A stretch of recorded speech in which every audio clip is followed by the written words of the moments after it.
we go. Water in a hole. That's the theme of tonight's podcast. I say tonight because it is rather late. In the middle of August in the garden. I've come out having not really connected with the garden over the last couple of weeks. Now, there's two things that are going on there, which is it's high summer and there ain't much more to do other than just sprinkle your fairy dust around, which is deadheading and general wafting around in the garden and enjoying it.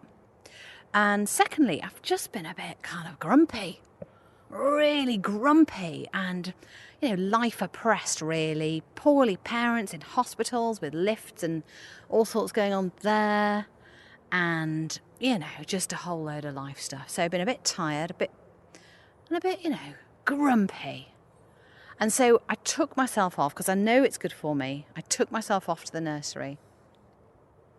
And I bought what I've been thinking about all summer. And I was really pleased it was in stock. And it's a buddleia. And it's not just any buddleia. It's a buddleia that is darker than most. So I feel like I've got a special buddleia. So it's going to go in the ground. And it's hot. It's really hot. Now it's been 32 degrees, 33 degrees all day. And it's only just beginning to cool off a bit. There's no movement, there's no breeze. And there is a thunderous sky around us. There's an occasional flash of lightning, an occasional roll of thunder. And I'm kind of hanging on for when I can get wet in the rain to cool off a bit. And then run in and go, oh, it's raining. Feel much cooler. And then we can talk about how it's cooled the weather down, like you do. Oh, big. Oh, that was a big one of those, when you can actually see the lightning. Strike of lightning, I don't know. Maybe I shouldn't hold the metal fork in the air. Right, okay.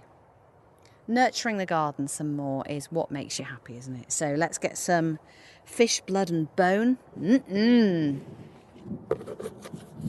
the ground before the rain comes. Oh, excitement.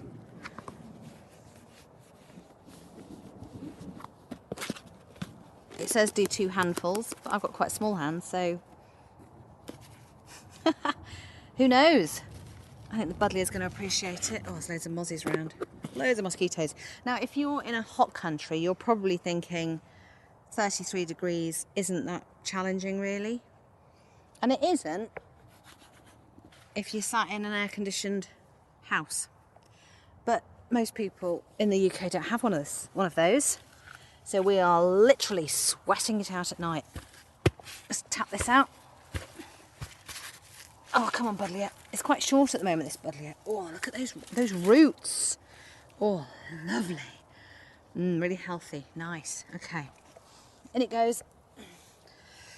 Yeah, okay. Yeah, my OCD needs to level off this plant nicely. Yeah, I think that'll do it. Right, sorry, I keep interrupting myself with my thoughts. So, do you know what else has been making me grumpy? I'm literally on my knees in the flower bed, dragging soil, by the way, over this buddleia and tapping it in. What else has made me angry is the world. And I was thinking, do you know what? If all these leaders around the world were gardeners, maybe they'd feel a little bit more nurturing towards their people and wouldn't let their people have so many problems, explosions and pandemics affecting too many people and all that kind of stuff. And you think about that and you think, next time you're voting for somebody, ask them, are they a gardener? Now, I don't mean, do they have gardens? Or do they have a gardener? I mean, do they get their hands in the soil and watch their stuff grow? Because that is caring, and that's nurturing, and that's loving. And you can't be an idiot or egotistical or selfish or power hungry when you nurture other things outside of yourself. Okay, so the buddleia is looking nice. I particularly like it because it's next to the purple shed and it picks up the colour nicely. I like that about colours in the garden. I'm very into colours. I like vibrancy and I like non-matching stuff, but every now and again you need to be conscious of the colours that you are drawing the eye. And a lot of plants in the garden are purple, aren't they? So that's why I painted my shed purple before I even had any plants to go near it. Right, I'm just going to get my feet treading this in, like you do. Oh, yeah, that needs really treading in, actually. It's very soft. So it's pleasing doing this bed because it's actually where the holly tree used to be, casting a huge shadow and dropping its leaves all the time. So I expected the soil to be challenged. And actually, you know what? There are always surprises, aren't there? Even, oh, here we go. Here we go again. Even the most barren, dry situation is often surprising and pleasing when you nurture it. Yeah, leaders, hear me.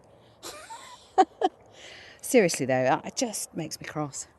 Anyway, so the buddleia is about 1 metre high at the moment, and I anticipate it will grow quickly over the next couple of months to a bit more of a substantial height, and then next spring it's going to tear away right up. I'm secretly in competition with the neighbour's buddleia, obviously. Right, bit of a drink, and we'll be saying goodnight to the buddleia. Good night, world. While I get my new fan on next to me in my bedroom and try and put a bit of a cold, damp flannel over my forehead and calm down a bit. And hopefully cool down a little bit. Right then. Good night, purple buddleia. Hope the butterflies see you in the morning.